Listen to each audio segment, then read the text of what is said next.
In Europe, there is a problem of racism, and we all know it. But the question is, what are we doing about it?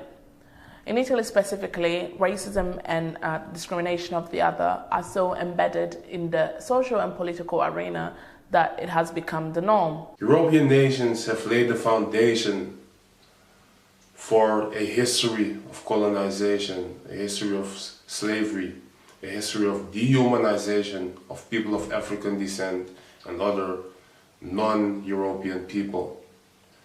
This history of slavery and colonialism still manifests itself throughout institutional racism in subtle and sometimes very explicit ways.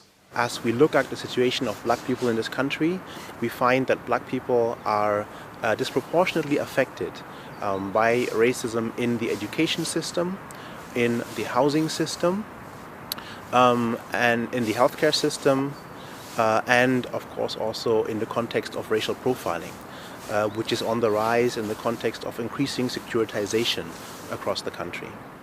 I think the issue that struck me the most when reading through the Shadow Report was the extent to which structural racism exists against persons of African descent and black Europeans within European member states. Mainly people are discriminated, in particular people of African descent.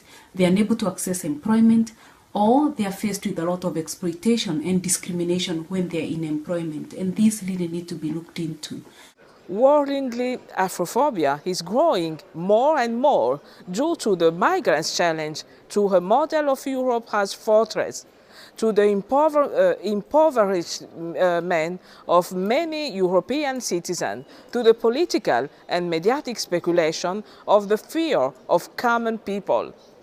Those factors feed hate speech, hate crimes, and clashes among different groups defined by the ethnicity. As a public figure in France, I was targeted by a call for rape in 2013, and I decided to use justice to make the person who authored the threat accountable for that. And I was fortunate because the justice have been able to find him and to put him on court. I want to address to European policymakers, if this really matters to you,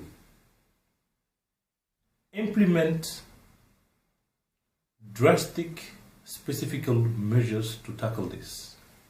To ensure that people of African descent are involved in all levels of decision-making processes, and in particular, they are represented in all public sphere. To enable them to have a good education, decent housing, and be politically relevant and active.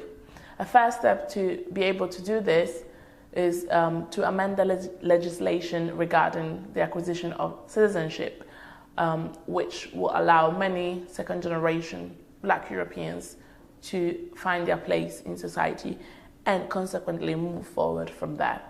We need to remind governments across Europe of their human rights obligations. Promoting equality in a pluralist society is not a negotiable goal.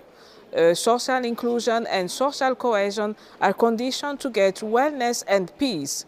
So preventing and fighting Afrophobia and every kind of racism is crucial to protect not only the black European population, but to make better the whole European's life.